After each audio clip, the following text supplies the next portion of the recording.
Vamos a comenzar hoy con un taller de resolución de casos. Comencemos con el caso número 77 del cuadernillo, que es el caso del bombón envenenado.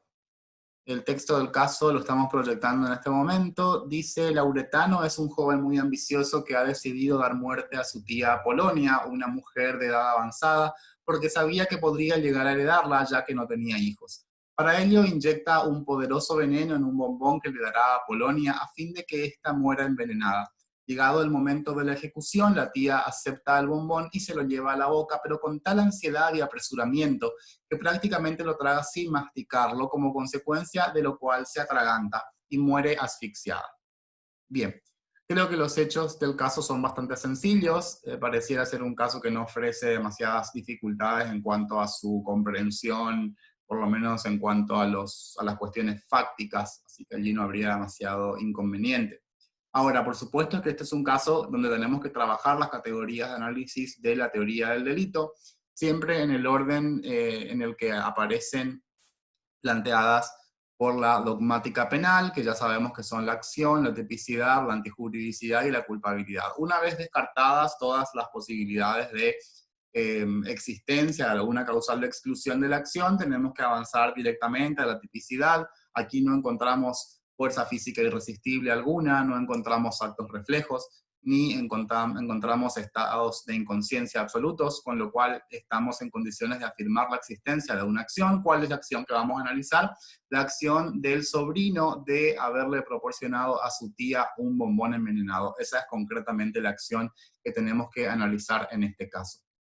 Bien, una vez que nos adentremos en la tipicidad, tenemos que previamente hacer una aclaración. Este es un caso donde podemos apreciar un supuesto de autoría mediata, un poco adelantándome a las cuestiones de la tipicidad.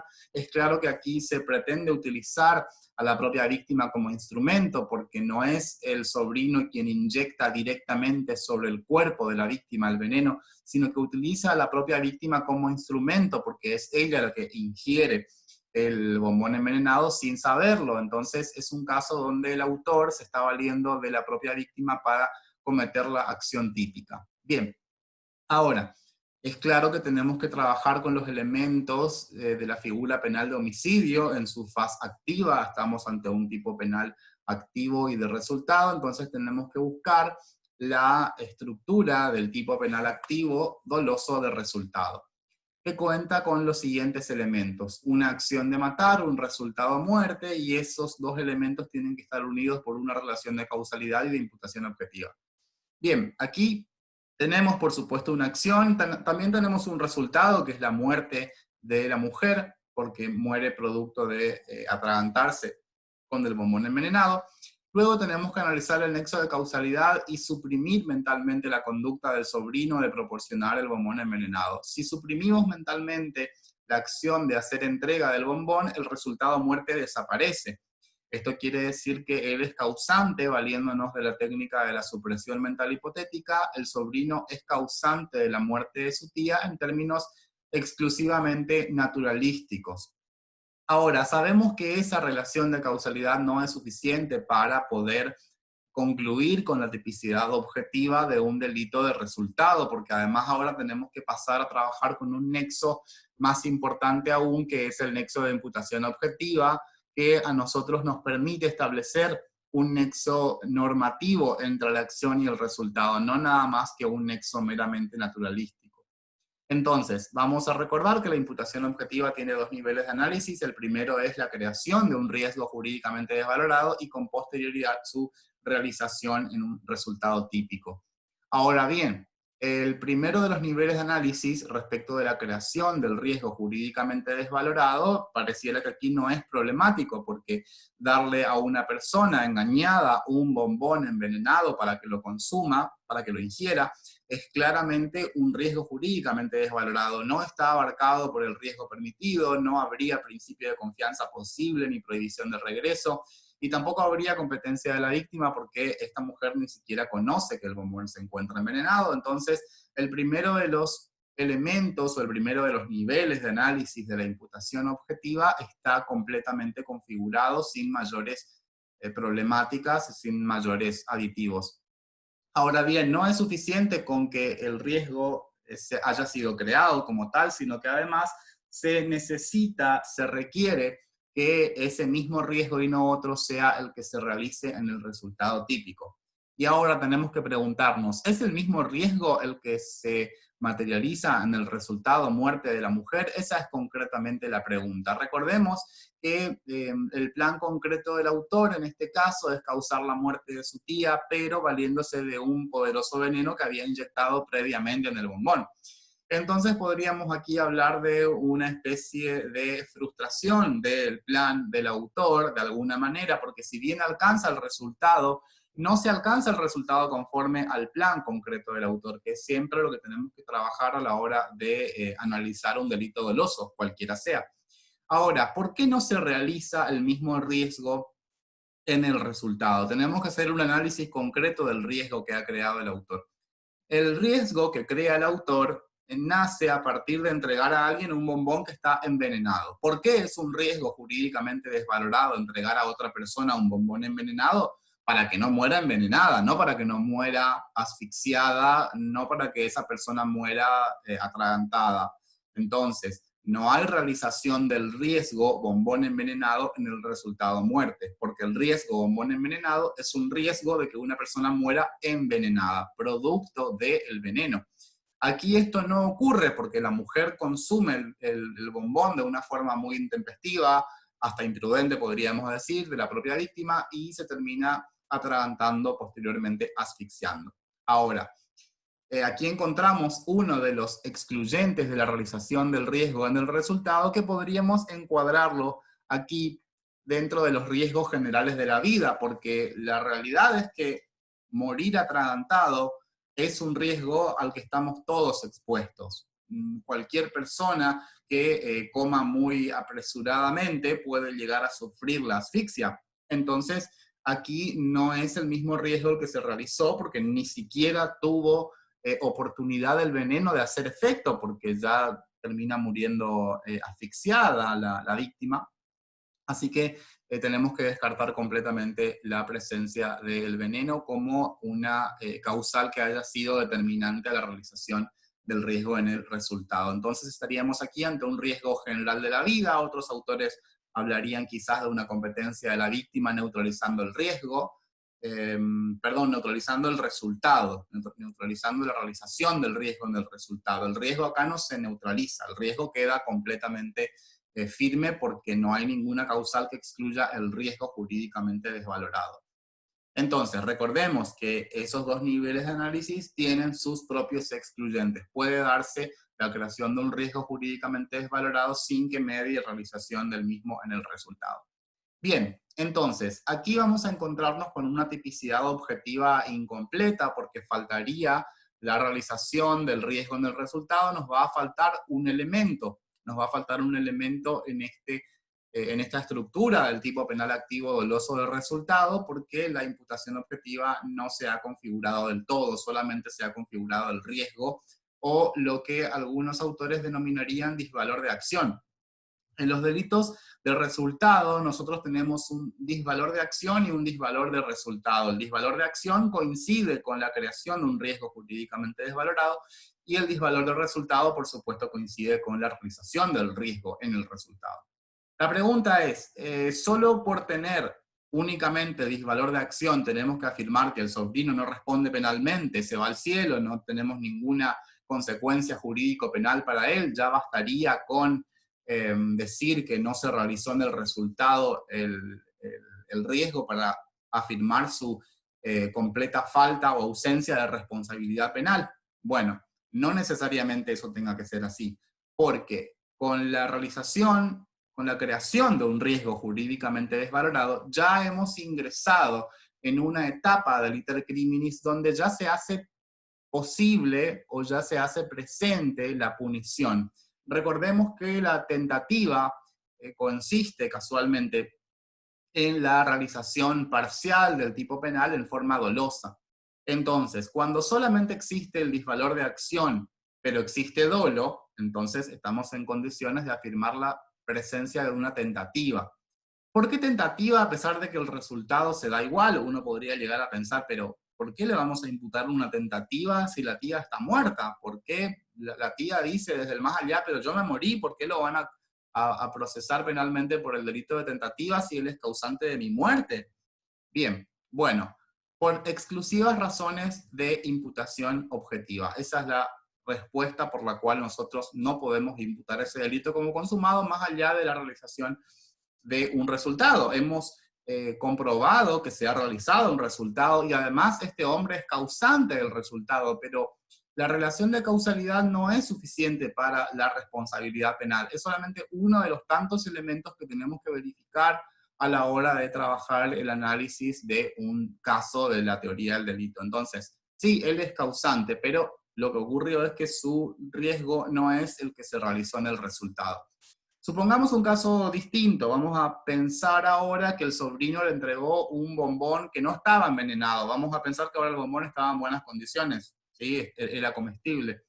Bien, y la tía hubiera muerto igual, porque se comió el bombón tan apresurada que se atraganta y el resultado es exactamente igual. Digamos que lo único que le cambiaríamos a nuestro caso es que el bombón en la variante no está envenenado.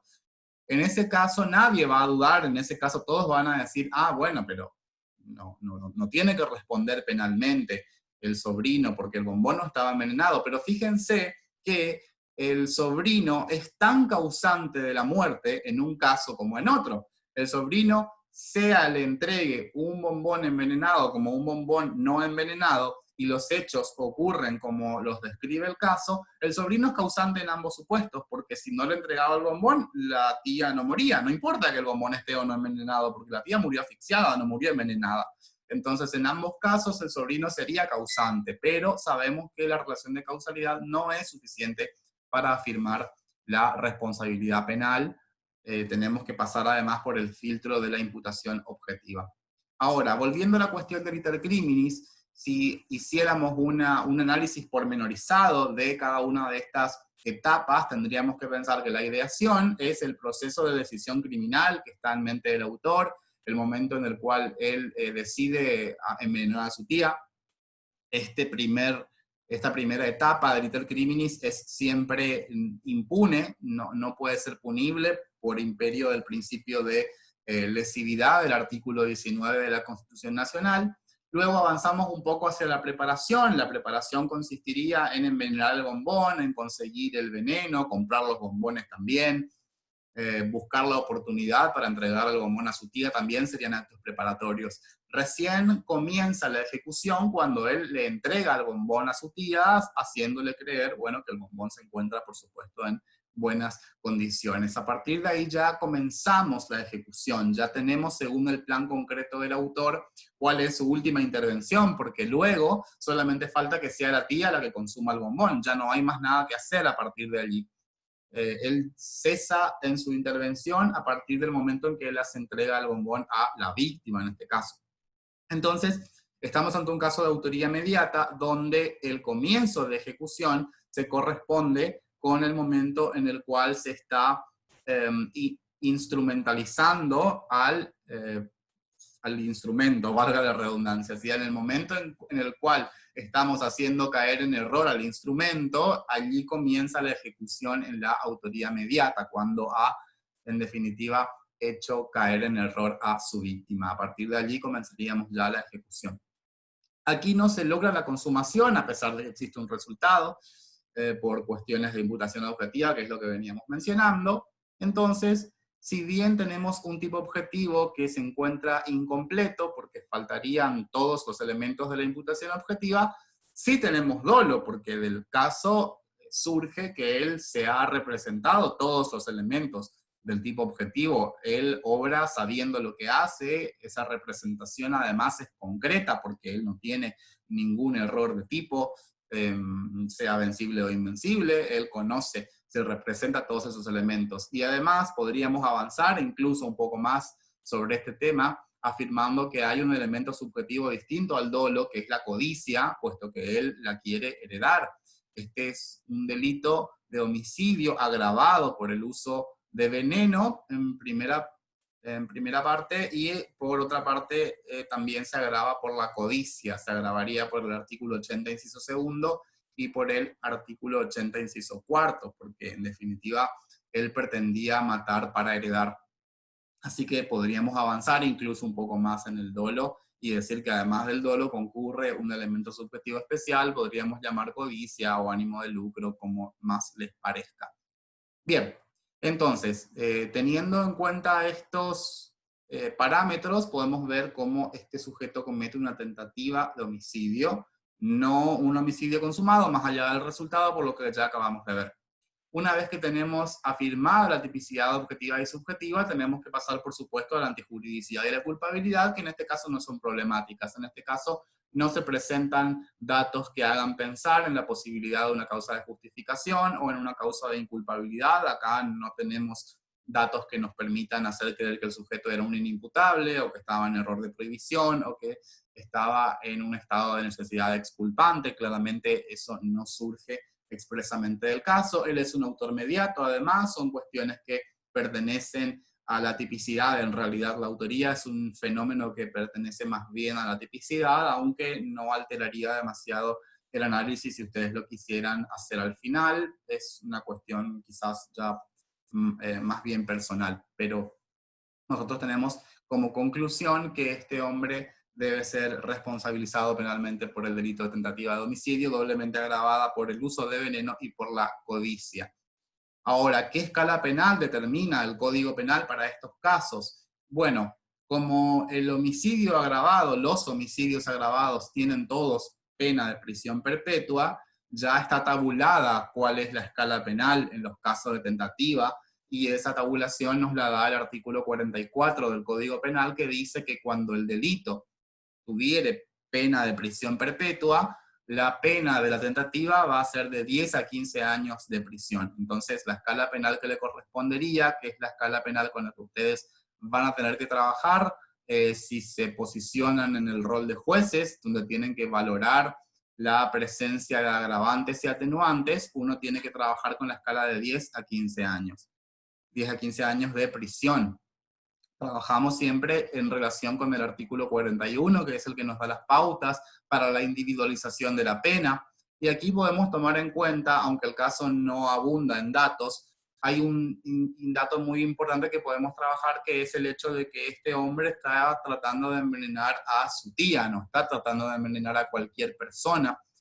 Matar a la tía no es un homicidio agravado por el vínculo, porque no está dentro de las agravantes del artículo 80, inciso primero, pero por supuesto que a la hora de valorar la pena en concreto, a la hora de individualizar la pena en concreto, el juez tiene que tener en cuenta estas situaciones como el vínculo que une a el autor con la víctima. Si bien no es un vínculo que haya sido tomado por el legislador penal como relevante a los fines de incrementar la pena, sí puede tomarse como un agravante en los términos de la individualización judicial de la pena, la determinación de la pena en concreto, porque 10 a 15 años de prisión es la pena en abstracto, ahora tenemos que individualizar cuál es esa pena. Posiblemente el juez no decida inclinarse por 10 años de prisión, que es el mínimo, sino que posiblemente piense en la posibilidad de inclinarse más bien hacia el máximo de pena, que son los 15 años. Entonces, probablemente entre 12, 13 años más o menos podríamos llegar a pensar en la pena en concreto que le pueda llegar a tocar a este hombre, además de que, bueno, por supuesto, hay siempre más datos que nos permitan a nosotros individualizar la pena. Este es un caso donde no abundaban esos datos, como dije recién, pero generalmente cuando la consigna apunta a la determinación judicial de la pena, además se proveen esos datos para que los alumnos puedan, en definitiva, lograr esa labor.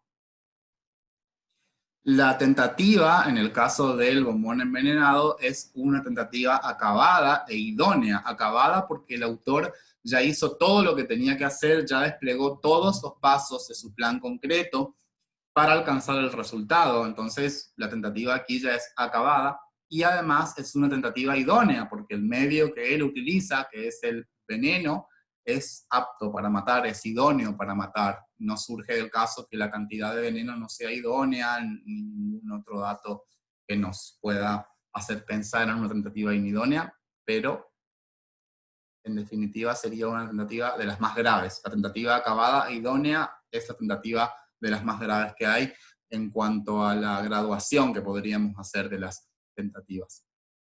Pasemos ahora a otro caso, que es el caso del plato de sopa. En el caso del plato de sopa, los hechos son los siguientes. Murcia, cansada de las infidelidades de su marido Adenor, ha planeado darle muerte con una fuerte dosis de veneno que introducirá en su comida. Es costumbre de su cónyuge tomar un plato de sopa todas las noches antes de acostarse, por lo cual una noche filtra el poderoso tóxico mientras lo espera pacientemente. Una vez llegado, Murcia se dirige al comedor con el plato de sopa de Adenor para servírselo como cada noche. Sin embargo, en ese momento y antes de que Murcia llegue a la mesa, irrumpe en la escena la señorita Marple, la vecina del matrimonio, que es una solterona muy entrometida y disfruta espiando a los vecinos por la ventana. En una de esas intromisiones, vio horrorizada cómo Murcia colocaba el veneno en la sopa de Adenor y gracias a su intervención le salva la vida. Luego encontramos una variante, pero la variante ya representa otro caso, así que tenemos que analizarla por separado. Comencemos con este caso tal cual como está planteado. Aclaración, la señorita Marple está inspirada en un personaje de Agatha Christie, de las novelas de Agatha Christie, que aprovecho para recomendarles. Las novelas del misterio de Agatha Christie, donde nos inspiramos muchas veces para los exámenes. Entonces, si las leyeran, a veces nos ganarían de mano. Pasa que son muchas, tiene como 70 novelas Agatha Christie, así que es difícil también agarrar justo, enganchar justo la que usamos. Bien. Bueno, aquí también tenemos un caso similar al anterior, similar en cuanto a la forma de ejecución. También tenemos a una persona que quiere envenenar a la otra, pero no lo va a hacer directamente, sino que se va a valer de la propia víctima, porque es la propia víctima la que va a consumir el plato de sopa. Ahora bien, aquí no se alcanza el resultado, a diferencia del caso del bombón envenenado, el sujeto termina salvándose si la pronta intervención de la vecina determinó que el sujeto salve su vida. Bien, entonces, si este delito no ha conseguido el resultado, tenemos que pensar en previamente trabajar con el iter criminis. Bueno, el primero de los elementos o la primera de las etapas en el iter criminis ya la desarrollamos anteriormente, es la ideación de un delito, y esta ideación está protegida por el principio de reserva, principio de lesividad, que es un principio constitucional. Así que el artículo 19 de la Constitución Nacional nos da a nosotros el derecho de planear un delito. Por extraño que fuere, nosotros tenemos el derecho constitucional de idear un delito y de planificarlo. Eso es lo que significa concretamente para exponerlo de una manera un poquito más cruda. Así que bien, tenemos el derecho de idear un delito, tenemos el derecho de idear un delito. Bien. Y esta primera etapa no es punible, ya la vimos, y consistiría en la decisión que ha tomado esta mujer de envenenar a su marido cansada de sus infidelidades. Bien, ahora pasemos a la etapa de la preparación. En la etapa de la preparación, que también es impune, el autor, el futuro autor en realidad, porque hasta la ejecución no se es autor de nada, tenemos que recordar. En la preparación, el potencial autor lo que busca es hacerse con los instrumentos que le van a permitir llevar a cabo su plan concreto. Esta mujer ha decidido matar a su esposo envenenando la sopa que él tomaba todas las noches antes de dormir. Entonces, los actos preparatorios, que son los que corresponden a esta segunda etapa, posiblemente sean conseguir el veneno, cocinar la sopa, y tenemos que determinar concretamente aquí si existe o no responsabilidad penal de esta mujer llamada Murcia por una eventual tentativa de homicidio. La consumación es clara que no se dio porque el sujeto ni siquiera llegó a consumir la sopa. Ahora, la pregunta es, estamos entre la preparación y la ejecución, y tenemos que determinar concretamente si existe o no responsabilidad penal de esta mujer, ya que ha sido interrumpido su plan concreto. Concretamente, recordemos en los hechos del caso, su plan fue interrumpido mientras ella estaba dirigiéndose hacia el comedor antes de que llegue a la mesa donde estaba sentado ya el esposo esperando su comida. Bien, estos hechos ¿Son actos preparatorios o ya han implicado el comienzo de ejecución? Bueno, para poder dilucidar la cuestión del comienzo de ejecución, sabemos que existen distintas teorías, distintas doctrinas al respecto, pero en general hoy en día se trabaja mayoritariamente con la teoría del plan concreto del autor. Es decir, tenemos que pensar en todos los pasos del plan que ha sido ideado por el autor, y ver cuál de ellos es el que lo lleva a ponerse en contacto con el resultado, es decir, cuándo se comienza a matar en este caso. ¿Cuál sería el acto mediante el cual se va a comenzar a matar? Bueno, el acto mediante el cual se va a comenzar a matar, ¿será comprar el veneno? No, seguro que no. Comprar el veneno es un acto que está alejado en el tiempo todavía. ¿Será preparar la sopa? Así se empieza a matar, preparando la sopa se comienza a matar, tampoco. Pareciera ser que preparando una sopa no se mata a nadie. Colocando el veneno en la sopa se comienza a matar, allí pareciera que nos estamos acercando un poquito más, lo que no quiere decir que esto ya sea un comienzo de ejecución, pero imaginamos a la mujer vertiendo el veneno en la sopa. Esto ya es comienzo de ejecución, y es importante que nosotros determinemos si hay o no comienzo de ejecución en este caso, porque de ello depende que esta mujer responda penalmente con una pena de tentativa de homicidio agravado doblemente por el vínculo y por el uso de veneno, lo cual nos llevaría a una escala penal de 10 a 15 años de prisión, o que esta mujer no responda absolutamente por ningún delito. Así que esta cuestión que estamos debatiendo aquí, hay actos preparatorios o hay actos ejecutivos, no es una discusión abstracta, es una discusión que tiene plena eficacia o tiene plena aplicación práctica. Entonces tendríamos que pensar en que la conducta de esta mujer ha quedado o no en grado de tentativa, o no ha llegado a la tentativa todavía. Bien, pareciera ser que el acto por el cual se va a producir la finalidad, el acto productor de la finalidad, diría Pessoa en su tesis sobre el comienzo de ejecución, no es envenenar la sopa, porque envenenando la sopa todavía falta algo más. La sopa va a quedar ahí envenenada, pero ¿qué va a pasar? ¿Alguien la va a consumir solamente porque ella esté vertiendo el veneno? Todavía falta algo más. Para matar, efectivamente, tenemos que servirle la sopa envenenada a alguien. Si no la servimos, si la tiramos, por ejemplo, por el lavadero, no va a pasar nada. Bien, entonces faltaría todavía un paso más dentro del iter criminis para comenzar la ejecución, que es servir el plato de sopa envenenado para que de esa forma el instrumento, que en este caso es el marido, consuma la sopa y muera envenenado. Entonces, esta interrupción del iter criminis llevada a cabo por la señorita Marple tuvo el efecto de salvarlo, no solamente a él, no solamente a el marido de Murcia, Adenor, de morir, sino que también salva a Murcia de determinar un comienzo de ejecución del delito de homicidio. Entonces ambos se han salvado, uno de la muerte y otra se ha salvado de la responsabilidad penal. Podríamos concluir en que aquí han quedado en actos preparatorios todas las acciones que fueron realizadas por Murcia, más allá de las malas intenciones y más allá de lo reprochable moralmente que sea idear un plan homicida. Ya vimos que eso a nosotros no nos interesa, puesto que la ideación y la preparación están de alguna manera exentas de responsabilidad criminal, aunque por distintos fundamentos.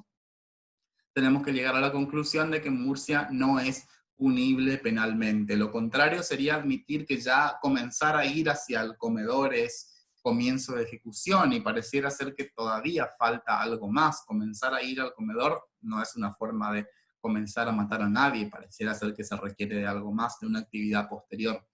Entonces, aquí estaríamos ante un acto preparatorio. El acto preparatorio, recordemos, no es delito, no comienza, todavía no está dentro de la punibilidad, entonces al no haber delito, aquí no tenemos que trabajar las categorías, todas las categorías de análisis, quizás solamente la acción y nada más, porque en la tipicidad vamos a llegar a la conclusión de que la conducta es atípica. Si es atípica la conducta, no podemos seguir analizando más nada, no tenemos que analizar la antijuridicidad ni la culpabilidad, puesto que no hay ni siquiera tipicidad. Sí hay muchas malas intenciones, pero eso no forma parte del reproche penal. Este caso nos plantea además una variante que nos dice: como Adenor llega tarde del trabajo, Murcia tiene por costumbre dejarle el plato de sopa en el microondas para que él mismo lo caliente. Por lo tanto, planea dejar la sopa envenenada allí. Así lo hace para luego retirarse a su habitación. Murcia y Adenor tienen un hijo, Adonis, que estudia en otra ciudad y que ese día quería darles una sorpresa a sus padres presentándose en su casa sin avisar. Adonis llegó antes que su padre vuelva del trabajo y como tenía mucha hambre buscó algo para comer encontrando la sopa en el microondas que ingiere y muere a los pocos minutos. En este caso, en esta variante, efectivamente tenemos un sujeto que muere, pero no es el sujeto al que inicialmente estaba dirigida la acción. Estaba dirigida la acción homicida hacia el marido y terminó causando la muerte de su hijo, aunque sin contar ella con esto aparentemente, puesto que Adonis se presentó sorpresivamente en la casa de sus padres, estudia fuera de la ciudad, no convive con ellos dentro del hogar. Y este dato es de mucha relevancia, el hecho de que Adonis no conviva con ellos, porque tiene, digamos, incidencia respecto del conocimiento, y el conocimiento lo es todo en materia de tipicidad, puesto que siempre responsabilizamos a una persona en la medida de sus conocimientos, no la podemos responsabilizar por algo que ella desconoce completamente. Es decir, el error tiene relevancia en derecho penal, específicamente en la tipicidad, excluyendo el dolo, pero ya no quiero adelantarme demasiado. Vamos a volver un poquito más para atrás y vamos a comenzar con el análisis de la teoría del delito conforme a sus distintas categorías. Bueno, respecto del iter criminis podríamos comenzar acá. Acá sí habría un comienzo de ejecución, a diferencia del caso original. ¿Por qué? Porque la modalidad comisiva es distinta. No es lo mismo idear el plan concreto, dejar el plato frente a el hombre para que él lo consuma, que dejárselo en el microondas, porque él llega siempre muy tarde a la casa. Entonces, aquí sí ya podríamos observar un comienzo de ejecución dejando el plato de comida envenenado en el microondas. Allí sí ya podríamos hablar de un comienzo de ejecución concretamente del homicidio, solamente faltaría que este hombre llegue y se lo sirva. A partir de allí ya podríamos estar en condiciones de hablar del comienzo de ejecución. ¿Por qué? Porque esa es una costumbre que se reitera todos los días entre ellos, es lo que dice el propio caso, es algo a lo que ellos están habituados, no es algo completamente extraordinario, así que ya a partir de ahí hablamos de un comienzo de ejecución. Bien, ahora la consumación se ha logrado, sí, pero no se consumó el plan concreto del autor. Ese es el problema. No se ha consumado lo que ella había diseñado. Ella no planeó matar a su hijo, ella planeó matar a su esposo. Entonces, vamos a ver qué incidencia práctica tiene esto a la hora de la resolución del caso. Vamos a volver a nuestro esquema de tipicidad objetiva. Bien. Tenemos una acción, tenemos un resultado que es la muerte del hijo, tenemos un nexo de causalidad. Si suprimimos la acción de esta mujer de dejar el plato envenenado en el microondas, el resultado desaparece. También tenemos la realización de un resultado que es la realización de un riesgo jurídicamente desvalorado. Es decir, ella creó un riesgo jurídicamente desvalorado dejando el plato de sopa envenenado en ese lugar y ese mismo riesgo y no otro se ha realizado en un resultado. Ahora tenemos que trabajar el tipo subjetivo. En la tipicidad subjetiva tenemos que preguntarnos qué representación tenía esta mujer de los elementos del tipo objetivo. ¿Se representaba todos los elementos de la tipicidad objetiva, sí o no? Bien, aquí pareciera ser que hay un error de Murcia, existe un error en su conducta. ¿Y dónde va a recaer ese error? Porque tenemos que encuadrar ese error en alguno de los elementos del tipo objetivo. Bien. Un error de tipo tal vez, ella no sabía lo que estaba haciendo, ella sabía que estaba envenenando el plato de comida, sabía que lo estaba dejando en el microondas, ella conocía, se representaba lo que estaba haciendo. Ahora, el error que ella tiene, ¿en dónde recae? ¿Recae sobre la identidad de la víctima solamente o recae sobre la forma de ejecución del hecho, sobre el golpe? Este es un caso para discutir si estamos ante un supuesto de error in persona, o error en el objeto, o un error en el golpe, también denominado aberratio ictus. Bien, Aquí pareciera ser que no estamos ante un error in personam, porque ella no yerra en la identidad de la víctima, ella sabe concretamente que su víctima es su esposo, no tiene un error en la identidad, ella no piensa que está comiendo una persona cuando en realidad la está comiendo otra.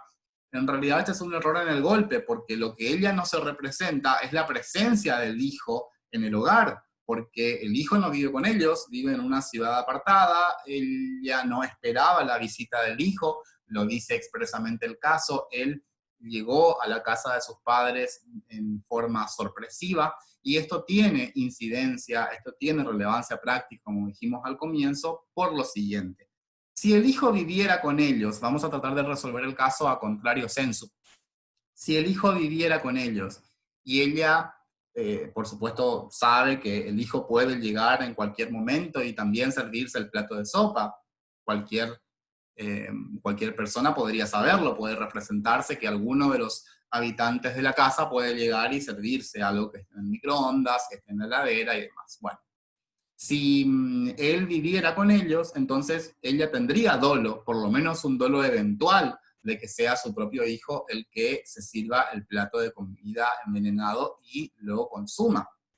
Sin embargo, este no es el caso, porque ella no sabe que su hijo fue de visita. Entonces, no existe dolo respecto de la presencia de su hijo allí. Podríamos afirmar que aquí el error recae sobre el curso causal, sobre el nexo causal, según cómo se han presentado los acontecimientos, pareciera ser que ella no se representa ese elemento. Si no se representa ese elemento, entonces no podemos hablar de dolo. No hay dolo, por lo menos no respecto de la muerte de su hijo. El resultado muerte de su hijo no le podemos imputar a título doloso, lo que no quiere decir que no podamos imputárselo a título culposo, a título imprudente, porque tampoco es algo completamente impredecible que el hijo pueda llegar a ir de sorpresa a la casa, digamos. Si sigue teniendo las llaves de la casa, puede ingresar en cualquier momento si quisiera. Entonces, la resolución que podemos darle a este caso finalmente, pensando que se trata de un supuesto de aberratio ictus, es la siguiente. Respecto del marido, tenemos una tentativa de homicidio doblemente agravada por el vínculo y por el uso de veneno. En principio tenemos la aplicación del artículo 80, inciso primero, y también el inciso segundo. Ahora, respecto de la muerte del hijo, ya habíamos dicho que allí, respecto de esa muerte, no hay dolo, pero sí hay imprudencia, sí hay una imprudencia. Entonces, el homicidio que se consumó, por decirlo así, el homicidio que tuvo lugar, la muerte que tuvo lugar, solamente la vamos a poder imputar a título culposo. Con lo cual tenemos dos tipos penales que han sido puestos en movimiento por medio de una sola acción. Si estamos ante un supuesto en el cual dos tipos penales o más de un tipo penal ha sido puesto en movimiento por una sola acción, estamos ante un caso de concurso ideal. La única acción de esta mujer de dejar el plato de sopa envenenado en el microondas ha puesto en movimiento el tipo penal 1, que podríamos aquí identificar como el homicidio agravado, tentativa de homicidio agravado respecto del marido, y el tipo penal 2, que sería el homicidio culposo, el homicidio imprudente del artículo 84, que no se agrava por el vínculo, así que no tendríamos que hablar de ningún agravante allí. Al estar en medio de, o al estar frente a un concurso ideal, la determinación de la escala penal es más sencilla, porque el artículo 54 dice que cuando tengamos esta clase de concurso, cuando hay unidad de acción y más de un tipo penal, solamente aplicamos la escala penal correspondiente al tipo que tenga la pena mayor. En este caso, el tipo penal que tiene la pena mayor es la tentativa de homicidio agravado por el vínculo y por el uso de veneno, que es de 10 a 15 años de prisión. El homicidio culposo no tiene más de 5 años de prisión de pena, entonces aquí absorbe esa pena, la pena del homicidio agravado en grado de tentativa. Esa es la escala penal que tenemos que utilizar. Estamos entonces ante un caso de aberratio ictus. Recordemos que la aberratio ictus consiste en la dirección de la conducta del autor hacia la afectación de un bien jurídico determinado, pero una realización deficiente de ese plan concreto lleva a la afectación de otro bien jurídico que en principio no se tenía en mente afectar. Es lo que ocurre aquí.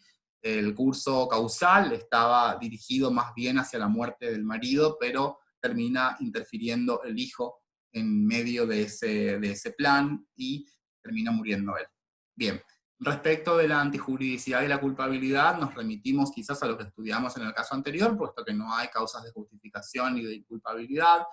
Tendríamos estos dos delitos en una relación de concurso ideal y sería esa nuestra resolución final del caso, de la variante del caso. Veamos ahora el caso número 79, el médico vengativo 2. Ariana está casada con Efigio, se encuentra esperando un hijo de ambos y atraviesa el tercer mes de embarazo. Mefistófeles es un malvado médico ginecólogo que guarda un profundo rencor desde la juventud hacia Ariana, quien es su paciente por un amor contrariado. Por ello, en venganza, ha decidido suministrarle un poderoso abortivo para que se interrumpa la gestación y de esa forma provocarle un gran dolor a la pareja. Así, el día en que Ariana acude al consultorio a someterse a un examen de rutina, Mefistófeles busca la droga que había adquirido unas semanas antes con tanta mala suerte que se confunde de fármaco y en su lugar blande una sustancia inofensiva. Tal es así que la maniobra que él consideraba abortiva tuvo el efecto de fortalecer el desarrollo del nasciturus, no llegándose al resultado esperado. Bien, luego trabajamos con la variante aparte. Ahora, tenemos que analizar la conducta de Mefistófeles, que es quien, en definitiva, intenta causar un aborto sin el consentimiento de la mujer embarazada, que en este caso es Ariana, y tenemos que trabajar en este caso con el artículo 85, inciso primero, si no recuerdo mal, tendríamos que mirar el Código Penal, pero creo que el sin consentimiento está en el 85, inciso primero, si la memoria no me falla. Bien, bueno, el 85 es seguro el delito de aborto, ahora el inciso estoy un poquito confundido, pero bueno, lo pueden verificar ustedes ahí con sus códigos penales, así que no es tan grave mi confusión. Bien, bueno, el aborto sin consentimiento de la mujer tiene una pena de 3 a 10 años de prisión también, si es que no recuerdo mal, así que al final vamos a tener que ver si trabajamos con ese marco penal o no. Bien, bueno. Respecto de la acción, tampoco tenemos problemas, no hay ninguna causal que la excluya, no estamos ante fuerza física irresistible, actos reflejos sin estado de inconsciencia, entonces estamos en condiciones de avanzar respecto de la tipicidad. En la tipicidad, el aborto es un delito de resultado, es tan de resultado como lo es el homicidio, solamente que en el homicidio se requiere la muerte de una persona y aquí se requiere la muerte del feto, concretamente, la vida humana en gestación, en formación, o una persona por nacer, podríamos decir también. Ahora, la realidad es que no tenemos un resultado aquí, porque por una deficiente o por un error de parte de Mefistófeles, él termina suministrando a la paciente una sustancia completamente inofensiva, entonces no tenemos muerte del feto, ya a partir de allí tenemos que saber que no tenemos consumación del delito de aborto sin consentimiento, ya a partir de ahí partimos de esa base, no tenemos la consumación. Tenemos que preguntarnos ahora si tenemos tentativa. La ideación, por supuesto, es impune, es el momento en que él decide causar el aborto, la preparación, en todo caso aquí, sería buscar la sustancia abortiva para proporcionársela a la mujer embarazada, y finalmente la ejecución. ¿Qué ocurriría aquí? ¿Tenemos o no un comienzo de ejecución? Bueno, pareciera ser que él ya hizo todo lo que tenía que hacer para que esta mujer aborte. El problema es que le terminó dando una sustancia inofensiva, pero eso no va a tener influencia respecto del comienzo de ejecución. Tal vez va a tener efecto respecto de la clasificación de la tentativa, si estamos ante una tentativa idónea o inidónea. Parecería ser que aquí sí hay un comienzo de ejecución. El comienzo de ejecución se corresponde con el momento en el cual el médico le da la sustancia o inyecta la sustancia, o es ella misma quien la tiene que consumir. Ese dato no lo recuerdo, pero bueno, en definitiva es lo mismo, no tendríamos problemas para el comienzo de ejecución en este caso. Pareciera ser que comenzó la ejecución al proporcionar la droga, supuestamente abortiva. Sin embargo, tendremos que tener en cuenta esa cuestión de que la droga no era el abortivo a la hora de determinar la idoneidad de la tentativa. Esta tentativa es acabada porque él lleva a cabo todos los pasos de su plan concreto, él agota su intervención en proporcionarle a esta mujer el abortivo. Sin embargo, no es un abortivo. Él pensaba que era un abortivo, pero en realidad no lo era. Entonces vamos a estar ante un error de tipo al revés. El error de tipo al revés, ¿por qué motivo? Porque él piensa que lleva a cabo el tipo objetivo cuando en realidad no está llevando a cabo el tipo objetivo. Él piensa que está causando un aborto cuando en realidad eso no ocurre. Y el error de tipo al revés tiene el efecto de fundamentar el dolo, es decir, que este hombre tiene el dolo, tiene la representación de causar un aborto. Él dirige su intención hacia la causación del aborto. Sin embargo, esto no ocurre. Así que, si bien es una tentativa acabada, es una tentativa que es inidónea. Es una tentativa inidónea porque el medio que ha utilizado el médico no es apto para la producción de un resultado. No le dio un abortivo, sino que le dio una sustancia que era inofensiva. La tentativa aquí es inidónea. Tentativa inidónea de aborto sin consentimiento de la mujer, artículo 85, inciso primero del Código Penal. Y tenemos que hacer una reducción de esa pena de 3 a 10 años, tenemos que reducirla a la mitad, tendríamos aquí una pena de 1 año y medio a 5 años. A la mitad se reduce cuando la tentativa es inidónea. Y luego, por supuesto, en la antijuridicidad y la culpabilidad no habrá problemas tampoco, puesto que no estamos ante datos que nos hagan pensar en la eventual presencia de una causa de justificación. En la variante la situación va a ser un poco distinta. Dice que Mefistófeles tiene planeado interrumpir el embarazo de Ariana, pero lo que no advierte es que dicho estado de gravidez no existe, ya que se trató de un error en los análisis previos. Por lo mismo, a pesar de que le suministra un poderoso abortivo, Ariana no sufre daño alguno. ¿Qué es lo que ocurre? Aquí la situación es distinta, tiene algo en común, pero la situación final es diferente. ¿Por qué? Porque si bien aquí sí le da un abortivo, el problema es que ahora Ariana no está embarazada. Si Ariana no está embarazada, tampoco podemos llevar a cabo el delito de aborto. ¿Cuál va a ser la diferencia concretamente? ¿En dónde recae la inidoneidad? La doctrina subjetivista, los autores subjetivistas, van a afirmar que estamos también ante una tentativa inidónea, con lo cual el planteo inicial que ya hicimos respecto del caso original es totalmente válido también aquí. El problema es que va a variar dónde recae la inidoneidad. Aquí la inidoneidad ya no recae en el medio porque el medio es apto, el medio es un abortivo, pero la inidoneidad va a recaer en el objeto. Es algo muy similar a lo que ocurre en los casos jurídicamente denominados matar al muerto. El que quiere matar al muerto, el que quiere matar a alguien que no sabe que ya estaba muerto con anterioridad. Es claro que aquí la inidoneidad recae sobre el objeto mismo, porque no existe el objeto, no existe ningún objeto para afectar, no existe objeto de afectación, no existe objeto de afectación del bien jurídico, con lo cual esta sería una tentativa inidónea, pero en el objeto, ya no en el medio. Así que las observaciones son las mismas para ambos casos, pero la distinción en la variante es en dónde cae la inidoneidad. Ahora, una cuestión que me parece importante aclarar, la inidoneidad, según un sector muy importante de la doctrina, puede recaer en el medio, en el objeto o en el autor. Allí puede recaer la inidoneidad en una tentativa inidónea. Sin embargo, solamente existe unanimidad de la doctrina en que la inidoneidad puede recaer en los medios. Solamente allí existe unanimidad y todos los autores dicen sí, la tentativa es inidónea cuando el medio es inidóneo.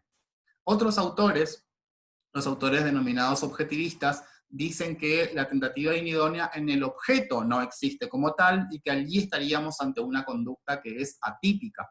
Esta sería otra posible solución en la cual un sector diría, bueno, acá no hay una conducta típica directamente porque el objeto ya no existía. Si el objeto no existe, no estamos en condiciones de afirmar la presencia de ninguna tentativa. ¿Por qué? Porque la tentativa, aunque sea inidónea, es una conducta típica, con lo cual no podemos compatibilizar ambas soluciones. O lo resolvemos como lo hace el subjetivismo, diciendo que es una tentativa inidónea de aborto, o según el objetivismo, que diría que es una conducta atípica, ya que se sigue aquí la teoría de la falta o carencia de tipo. Diría este sector de la doctrina, al faltar el objeto de protección del bien jurídico, no se puede hablar de una tentativa, puesto que no puede haber responsabilidad penal si el bien jurídico nunca corrió peligro. No nos olvidemos, en este sentido, cuál es la fundamentación de la punibilidad de la tentativa, porque es importante cuando estudiábamos dentro de las unidades iniciales, cuando introducíamos la problemática de la tentativa, hablábamos un poco sobre el fundamento de la punición, y ahí veíamos que había dos grandes fundamentos, el objetivo y el subjetivo, y el objetivo decía que el fundamento de la punición es el peligro corrido por el bien jurídico, y el subjetivo, el fundamento subjetivo, es la voluntad contraria a derecho. Entonces, los objetivistas van a decir que acá no puede haber tentativa porque el bien jurídico nunca corrió peligro, porque ni siquiera existía un feto. Y el subjetivismo va a decir que no, que de casualidad no existía un feto. Si es que no le imponemos una pena acá al médico, lo que le estamos diciendo es, y bueno, probá la próxima vez, a lo mejor tenés suerte y tampoco está embarazada la mujer a la que le des el abortivo. Esos son los dos razonamientos que existen en la forma de entender la punición de la tentativa. Ahora, el caso número 80 es un caso que presenta una similitud en ese sentido, se llama Maldad bajo el sol, y dice que Radamantis trabaja como guardavida en un concurrido balneario de la capital correntina. Un día asiste al mismo Adalberto, un antiguo enemigo de sus años de bachillerato, quien siempre obtenía mejores calificaciones. Por ello, cuando ve que Adalberto se encuentra en el agua haciendo gestos de auxilio, aparentando ahogarse, decide no hacer nada y dejarlo morir, considerando que sería una buena venganza. En realidad se trataba de una broma. Adalberto no estaba ahogándose y a los pocos minutos sale del agua riéndose y burlándose de Radamantis, que no podía salir de su sorpresa y lamentaba su suerte. Bien, aquí tenemos una situación similar a la del caso anterior, solamente que respecto de una omisión. Nosotros dijimos hoy que también las omisiones pueden quedar en grado de tentativa, y este sería un caso de ellos. Bien, tenemos que trabajar entonces cuáles son los elementos que tienen lugar en este caso y cuáles no.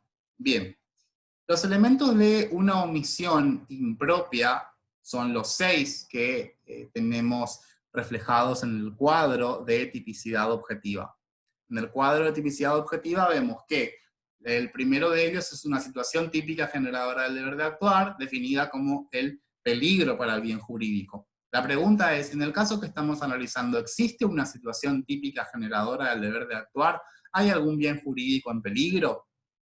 Corresponde que respondamos a este interrogante en forma negativa. No hay ningún bien jurídico en peligro porque el sujeto no se estaba ahogando. En realidad, Adalberto estaba haciéndole una broma al bañero, al guardavidas. Radamantis le estaba haciendo una broma. Entonces, si es una broma, no tenemos situación típica generadora del deber de actuar, puesto que no hay ninguna persona en peligro. Al no haber ninguna persona en peligro, tampoco tendríamos que realizar ninguna conducta de salvamento, más allá de la posibilidad o no. Si bien es cierto que el sujeto se encuentra en posición de garante, es decir, Radamantis se encuentra en posición de garante, el problema es que no tenemos situación típica generadora del deber de actuar. El objetivismo, que lo mencionamos previamente, diría que esta es una conducta atípica. El objetivismo va a decir, pero acá no hay ningún bien jurídico que proteger, acá no hay ninguna persona a la que salvar, entonces si no hay persona a quien salvar, ¿para qué damos intervención al derecho penal en este caso? Bien, el objetivismo detendría su análisis allí y diría, bueno, ya no hay tipicidad objetiva porque falta la situación típica generadora del deber de actuar. Si no hay nadie en peligro, no hay omisión, solamente hay una omisión a partir de un peligro. Bueno, el subjetivismo va a ir un poquito más allá y va a decir, ojo, que está bien, no había situación típica generadora del deber de actuar, pero el bañero, el guardavidas, se representaba que sí había una situación típica generadora del deber de actuar, y solamente de casualidad terminó siendo una broma. Es decir, él tenía dolo de omisión, él tenía dolo de omitir, él tenía dolo de omitir estando en posición de garante. Más allá de que finalmente no había situación típica generadora del deber de actuar, el subjetivismo va a decir cuidado, porque ese elemento no estaba en la realidad, pero estaba en su mente, estaba en su cabeza. Entonces, el objetivismo ya vimos que resuelve como conducta atípica, el subjetivismo no. El subjetivismo va a decir que aquí en realidad hay una tentativa inidónea de homicidio por omisión impropia. ¿Por qué?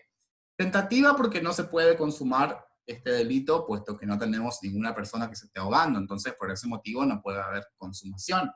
Es inidónea porque la situación como tal no existe, se trata de una broma, y es un homicidio por omisión impropia porque lo que buscaba este bañero era la muerte del sujeto que se estaba ahogando finalmente. Y además él estaba en posesión de garante porque él trabajaba como salvavidas en ese lugar.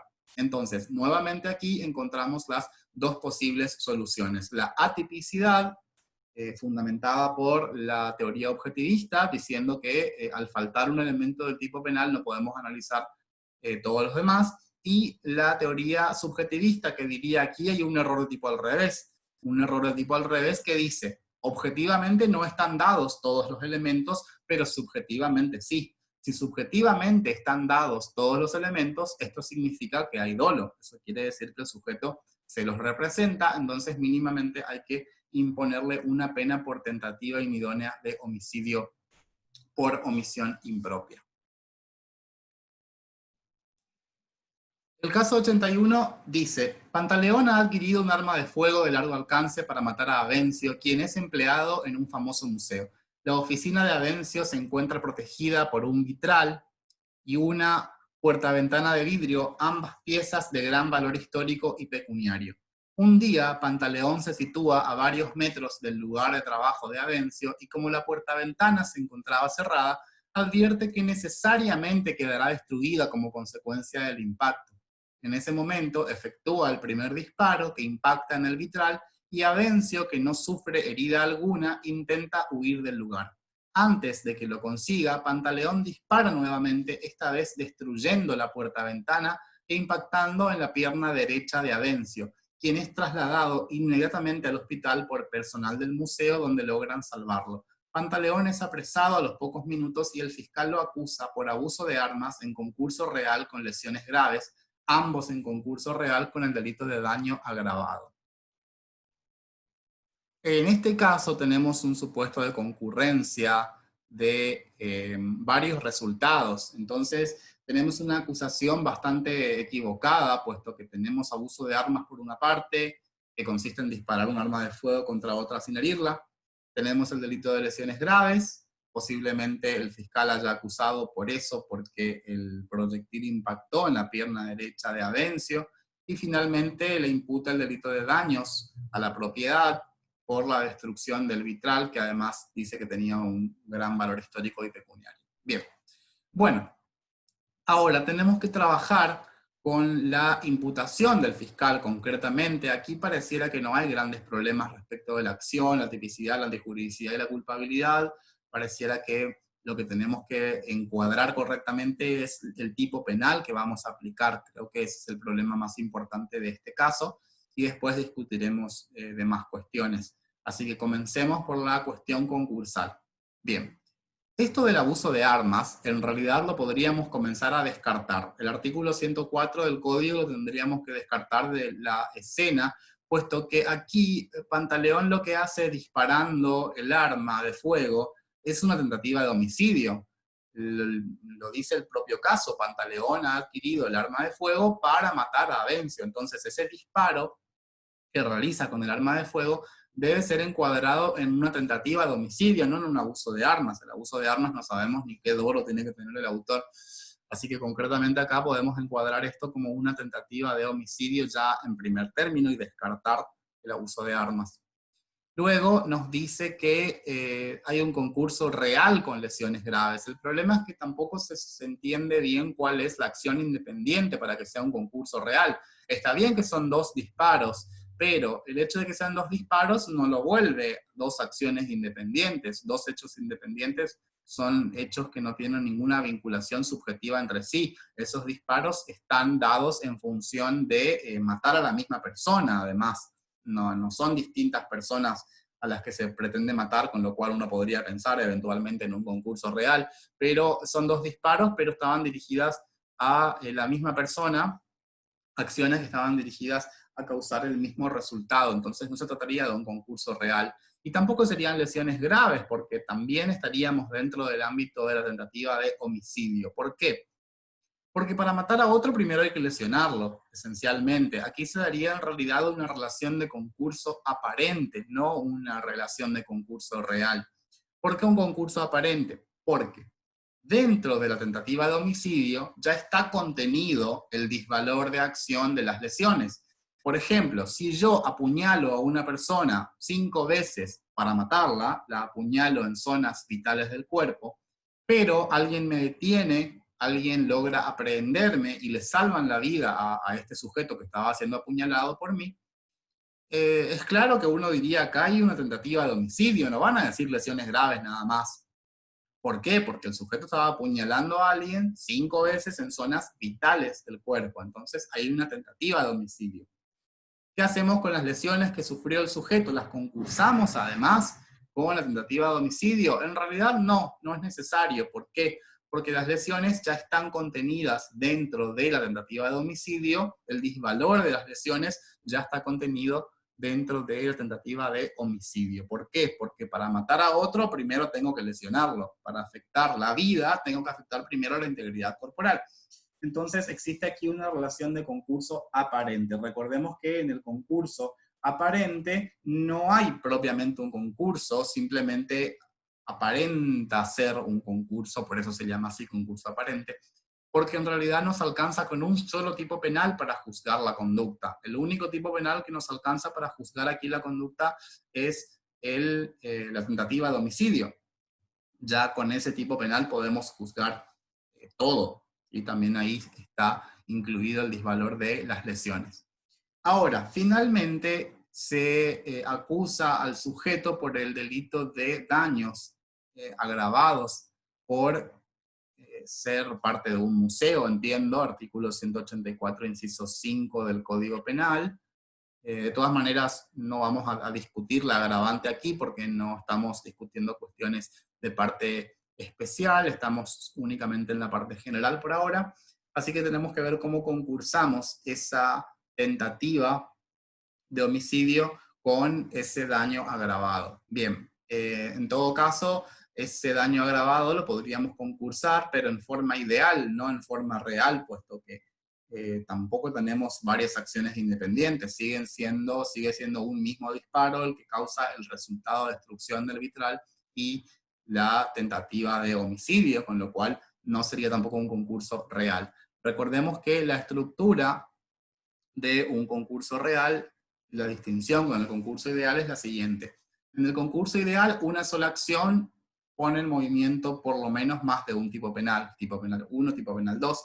En el concurso real tenemos más de una acción, hechos independientes, que también ponen en movimiento tipos penales diferentes. Entonces, aquí no estaríamos ante un concurso real, en todo caso es un concurso ideal, puesto que el único disparo, o más allá de que sea más de un disparo, no importa la cantidad de movimientos corporales, en la medida en que esos movimientos corporales estén unidos por una unidad de factor criminal, o una unidad de resolución criminal, como lo afirma la doctrina, más allá de que sean varios disparos, todos ellos estaban dirigidos al cuerpo de la misma persona y para causar el mismo resultado.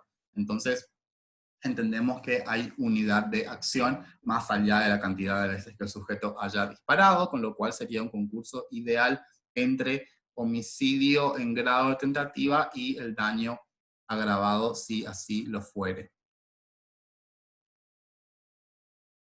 Bien, ahora vamos a comenzar a trabajar con casos vinculados con la teoría de la coerción penal. Estos casos no se resuelven con las estructuras lógicas de análisis de la teoría del delito, sino que tienen cuestiones vinculadas con la pena, específicamente con la punibilidad y con eventuales obstáculos a la respuesta punitiva. Veamos el caso número 3. El ladrón fugitivo. Aniceto ha cometido un robo calificado por el uso de armas el 20 de mayo de 2002, artículo 166, inciso segundo del Código Penal, declaró como imputado el 20 de julio del mismo año y luego se mudó al Paraguay, por lo que no se realizaron nuevos actos en esa causa, salvo algunas declaraciones testimoniales. El 20 de agosto de 2014, Aniceto es encontrado nuevamente en Argentina a raíz de que protagoniza una pelea en resistencia y lesiona a un vecino levemente, las lesiones leves en el artículo 89 del Código Penal. El fiscal que investiga la lesión, que no fue denunciada por el vecino de Aniceto, sino por otra persona, descubre que está la otra causa por el robo con armas y requiere la elevación a juicio de ese robo calificado el 27 de octubre de 2014. Tenemos que detectar los problemas del caso y resolver la situación de Aniceto. Bien, en principio lo que tenemos que observar en este caso es que entre la fecha en la que fue cometido el robo con armas, 20 de mayo de 2002, hasta la fecha en la que se pretende la elevación a juicio, han transcurrido muchos años, han transcurrido por lo menos 12 años entre el 2002 y el 2014. Entonces, una de las primeras cuestiones que tenemos que sobre las cuales tenemos que llamarnos la atención aquí, es en la posibilidad de que la acción penal por ese delito de robo con armas ya se encuentre prescripta. Tenemos para ello que ver cuáles son los plazos de la prescripción, que nos lo da, por supuesto, el Código Penal. El Código Penal en su artículo 62 nos dice cuál es el tiempo de la prescripción de los delitos. El artículo 62, inciso segundo, dice: la acción se prescribirá durante el tiempo fijado a continuación. Después de transcurrido el máximo de duración de la pena señalada para el delito, si se tratare de hechos reprimidos con reclusión o prisión, no pudiendo en ningún caso el término de la prescripción exceder de 12 años ni bajar de 2 años. Bueno, entonces, para eso tenemos que ver cuál es el máximo de pena que tiene previsto el delito de robo con armas. Para ello tenemos que ir al artículo 166, inciso segundo, párrafo segundo a su vez. Si el robo se cometiere con armas o en despoblado y en banda, nos dice que la pena es de 5 a 15 años. Y además se vuelve a incrementar la pena si es que fuere con un arma de fuego. En este caso no nos dice que el arma utilizada haya sido de fuego, simplemente nos dice que el robo está calificado por uso de armas, entonces la pena que le corresponde al sujeto es de 5 a 15 años de prisión. Entonces, ¿a los cuántos años prescribe la acción penal por el delito de robo con armas? Tenemos que ver a los cuántos años prescribe entonces el robo agravado por uso de armas. El código dice: el delito prescribe cuando transcurre la acción penal por el delito, prescribe cuando transcurre el máximo de pena previsto por el delito. Pero ese máximo de pena no puede exceder de los 12 años. ¿Cuál es el máximo de pena previsto para el delito de robo con armas? En el artículo 166, inciso segundo, es de 15 años. 15 años de prisión es el máximo. Ahora, ¿cómo? Existe el límite de 12 años, no puede prescribir a los 15, lo dice el mismo Código Penal, con lo cual la prescripción, el término de prescripción se va a reducir a los 12 años y el delito de robo con armas, la acción penal por el delito de robo con armas, se va a extinguir a los 12 años. Vamos a ver cuánto tiempo pasó y si no hubo algún acto que haya interrumpido la prescripción. El delito se cometió el 20 de mayo de 2002, luego se declaró como imputado el 20 de julio de 2002, y a partir de allí no se realizaron nuevos actos en la causa porque el sujeto se fugó, se fue a vivir al Paraguay, y recién es localizado nuevamente el 20 de agosto de 2014.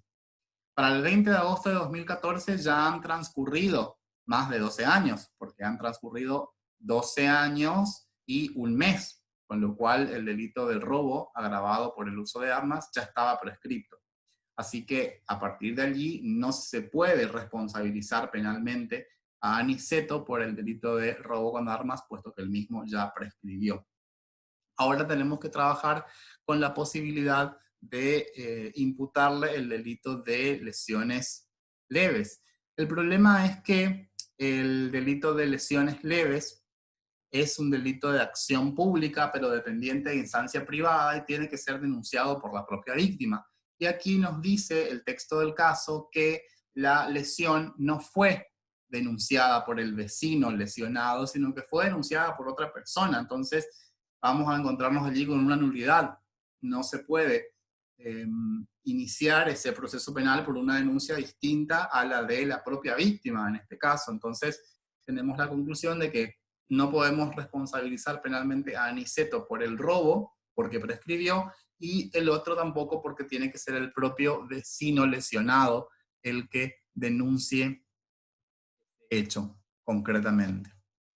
Pasemos al caso número 5, tendencia a la violencia.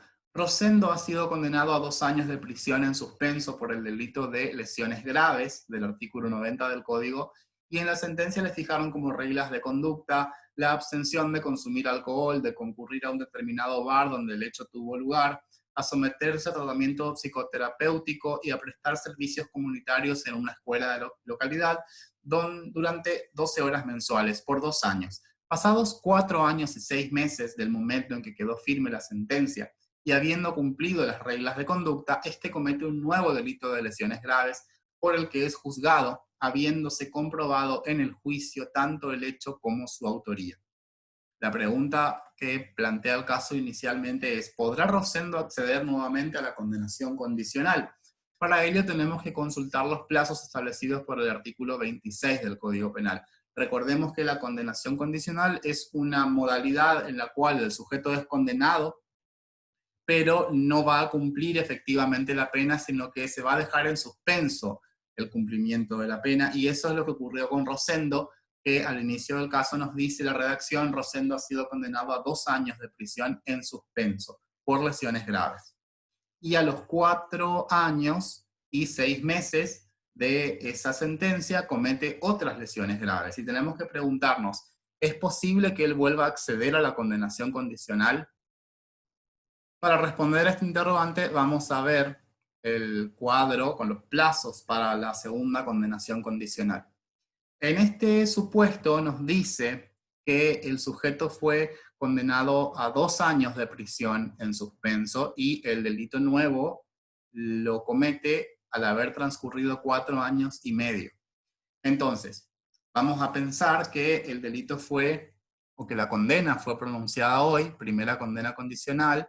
Vamos a pensar 17 de noviembre de 2020, es condenado el sujeto por el delito de lesiones graves a 2 años de prisión. Transcurren 4 años, 17 de noviembre de 2024, y medio, es decir que el sujeto comete entre el plazo en el cual la pena se tiene por no pronunciada y la posibilidad de segunda condenación condicional. Entonces aquí no se puede volver a condenarlo condicionalmente. No puede volver a acceder a la condena condicional porque para ello tiene que haber transcurrido 10 años entre la primera condena condicional y el segundo delito que cometa, y han transcurrido solamente 4 años y 6 meses. Entonces el sujeto no puede acceder nuevamente a la condenación condicional. La siguiente pregunta que nos plantea el caso es: si el juez lo condenara por el nuevo delito de lesiones a 4 años de prisión de cumplimiento efectivo, fundado únicamente en que la condena anterior indica una tendencia a la violencia y usted fuera el abogado defensor, ¿qué argumentos esgrimiría para recurrir la sentencia por el monto de la pena? Acá, por supuesto que la prisión que le impongan va a ser ya de cumplimiento efectivo, ya no puede ser ya no puede dejarse en suspenso porque acabamos de ver que no puede acceder a una segunda condenación condicional. Entonces, el tiempo que le determinen, el sujeto va a tener que cumplirlo en forma efectiva. El problema es que acá el juez condena a 4 años de prisión fundado en la condena anterior. Tendremos que preguntarnos aquí si ese fundamento es válido o no. Aquí vemos que el argumento del juez de fundamentar esos 4 años de prisión que le impone a Rosendo por la condena anterior, en realidad es incorrecto, porque esa condena anterior ya se tiene por no pronunciada al haber sido cometido el delito luego de transcurridos los 4 años de la primera condenación condicional. Recordemos que si el sujeto transcurre luego de la primera condena condicional 4 años sin cometer nuevos delitos, entonces la primera condena, la primera pena se tiene por no pronunciada. al tenerse por no pronunciada, si el sujeto comete un nuevo delito, es delincuente primario. Es el primer delito de lesiones graves que cometió, en este caso, el sujeto Rosendo. Rosendo es el primer delito que cometió, porque la pena anterior se tiene por no pronunciada, con lo cual no se puede fundamentar el monto de pena en esa pena anterior, en esa condena anterior, puesto que la misma se tiene por no pronunciada. No se le puede dar por segunda vez la condenación condicional porque no han transcurrido los plazos, pero sí ya la pena se ha tenido por no pronunciada. Ahora tenemos que preguntarnos si este sujeto es reincidente o no. Tenemos que ver si el sujeto es o no una persona reincidente. Respecto de la declaración de reincidencia, en este caso no se lo puede considerar reincidente. Por supuesto que ya dijimos que la primera condena se tiene por no pronunciada, con lo cual él recuperó su estado de delincuente primario. Sin embargo, aunque hubiera cometido el nuevo delito antes de que transcurran los 4 años, tampoco corresponde declararlo reincidente porque el sujeto no ha cumplido ni total ni parcialmente ninguna pena privativa de libertad. La condenación condicional no se cumple en encierro, la condenación condicional se cumple en libertad, entonces el sujeto no ha cumplido total o parcialmente una pena privativa de libertad, con lo cual no se da el primero de los requisitos para que exista la reincidencia.